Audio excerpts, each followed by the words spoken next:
Evan Carmichael is driven by success. He is the president and CEO of Max the Intern, a successful software development company in downtown Toronto. For Evan and his band of smartly dressed merry men, driving higher revenue growth is key, but not the only reason why he's in business. How much does money drive me? It's there, of course. The bigger vision behind Max the Intern is to be able to, A, build an organization where everybody involved can feel proud of, where we come to work and we can earn money, but also have fun, be able to learn something and reach our potential, and be able to give back to the community around us.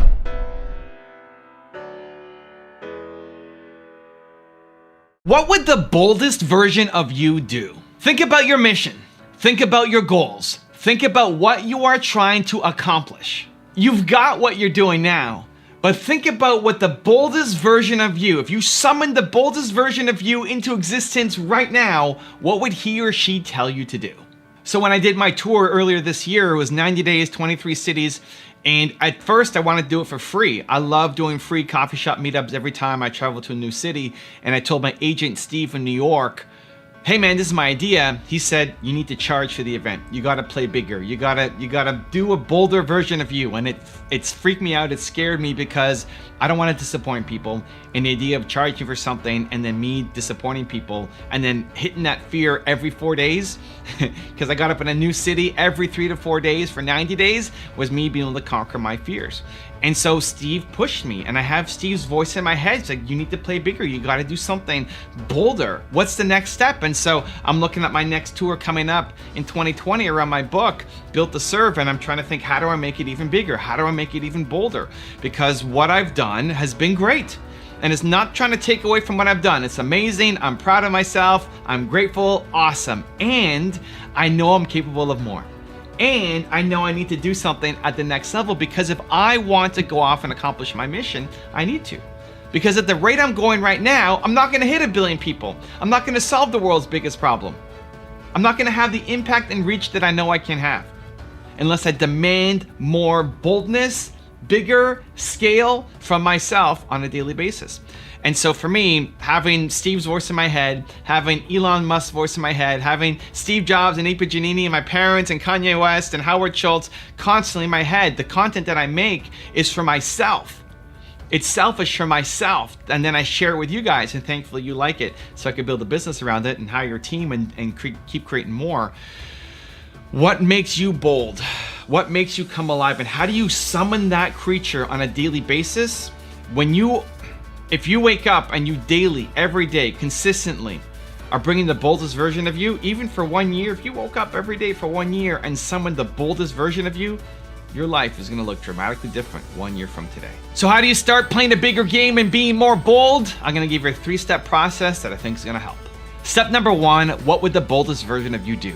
Just asking that question, just taking 5 minutes, sit down, grab your coffee, eat your breakfast, have no distractions, and just think about it for 5 minutes.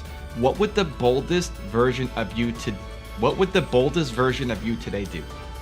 What would you do? Look at your day ahead. Look at your plans. Look at what you've got up in your schedule today. If you were bold, if you summoned the boldest version of you today, what would you do differently? And then summon the strength and summon the courage and go do that thing. Step number 2 is think big and act small. Think big, act small. You have to think big because you're an entrepreneur. You've got big dreams, big ambitions. We want to change the world. You got an important mission, a vision that's driving you every day, right? I feel it. I'm connected to it too. I got a big vision that I never want to end. I want to chase it down for the rest of my life. But sometimes the big vision, yes, it is empowering and yes, it is inspiring, but sometimes it seems too big. Sometimes it seems impossible. Sometimes it seems like we're never going to do it without getting venture capital and partnerships and a huge team and all of these things. And then you stack it on top of each other and then you don't do anything because it's too big an idea that you can't do it alone. That's where you need to act small. Think big, big vision, but act small. Like, what's the smallest, simplest, easiest thing that you can just do right now? It might be just picking up your phone and making a video. You want to have a YouTube channel? You want to build momentum? Create a video today, right now. and you won't know what you're talking about, and you won't have perfect audio, and you won't have the great lighting, and it will be garbage editing, great. Because the biggest thing that's missing from you, from your mission actually happening, is momentum. You're a genius, you've got great ideas. That thing that's in here needs to be birthed, but there's no momentum. You're not doing enough on a daily basis to actually create that thing and get it out to the world. So think big, act small. And step number 3 is to understand that your bucket list is your excuse list. People walk around with a bucket list of things that they want to do before they die. The problem is you've given yourself until you die as your timeline. It's an excuse list. Look at what's on that bucket list. Everything on there is excuses. You've come up with stories as to why you can't do it. I just came back from speaking at Dean Graziosi's and Brendan Burchard's event in Phoenix, and there was a woman who was in front of me, said, hey, I've got dancing on my bucket list. She found out that I had owned Toronto Dance Salsa, and now dancing's on my bucket list. Like, don't say that. Your bucket list is your excuse list. And then she was taken aback, but then she looked down and she pulled up her dress a little bit, and you could see she had a broken foot or something wrong with one of her legs. I said, great. She's showing it to me as if, oh, now I'm supposed to understand your situation. That's why you can't go dancing.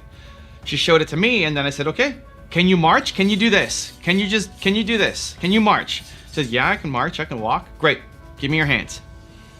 And I picked her up, and we started doing merengue. And I was doing all these turn patterns and making her move and turning around, and she had her first merengue dance. And then she realized, all I need is somebody to hold on to. I can dance, I just need somebody to hold on to. Don't wait until 5 years later, 10 years later, until you die for that bucket list to happen. Today, your bucket list is your excuse list. Stop telling yourself all the reasons why you can't do something, and if it was important enough to you, you'll chase it down. I'm passionate about this. I'm going to tell you one more story. There was one guy, same event, who says getting to the top of whatever mountain is on his bucket list. But he doesn't have the money to do it, and he doesn't have the time to do it, and all this stuff. And he's doing all these little things instead of chasing down his one big goal. If he hit the top of the mountain, everything else in his life would change, would be different. He'll come back a different person, a different human. All the things that he thinks are so important to him right now will not be important when he comes back. These little projects that are distracting him from doing the big thing that he wants to do will disappear. He'll come back a new human with a whole different path ahead of him. You have to figure out a way to get to the top of that mountain. You have to figure out, look at your bucket list and recognize that's just a list of excuses you've got there. Pick the thing that you actually care about and go chase it down immediately. If you want to know how to get started on YouTube, check out the video right there next to me. I think you'll enjoy it. Continue to believe, and I'll see you there. You have a mission. You have a voice. People need to know what's in here. Get it out to the world so you can start reaching lives, making money, and having a big impact. There's lots of people who currently are